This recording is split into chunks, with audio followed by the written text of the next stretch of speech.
Hello and good day, welcome to our YouTube channel, God's Promises. And today's video will be a fast, concise overview.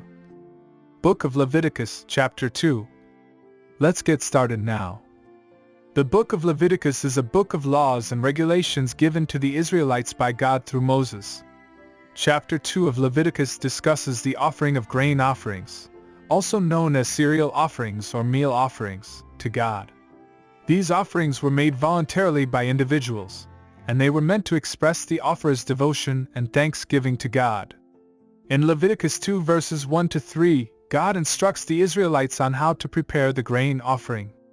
The offering was to be made from fine flour, and it was to be mixed with oil and frankincense.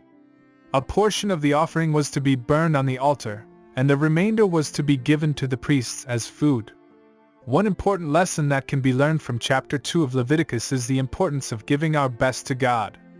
The grain offering was to be made from fine flour, which was the best quality flour available.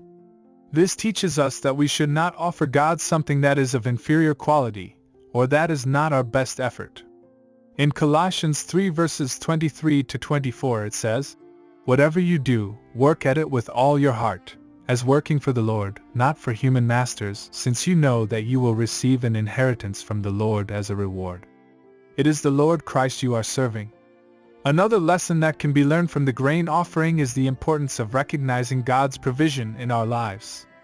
The grain offering was made from the produce of the land that God had provided to the Israelites.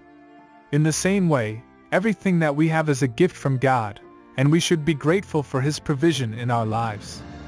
In Psalm 24 verse 1 it says, "The earth is the Lord's, and everything in it, the world, and all who live in it."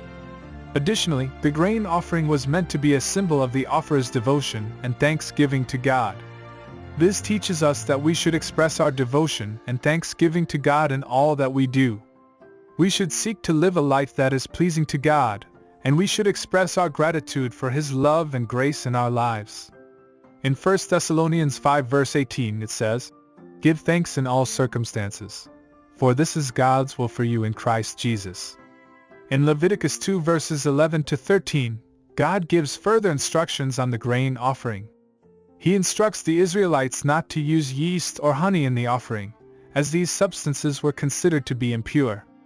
Instead, they were to use salt, which was a symbol of purity and preservation.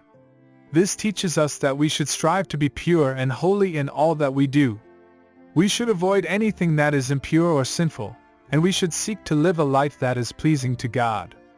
In 1 Peter 1 verses 15-16 it says, "But just as He who called you is holy, so be holy in all you do, for it is written, 'Be holy, because I am holy.'"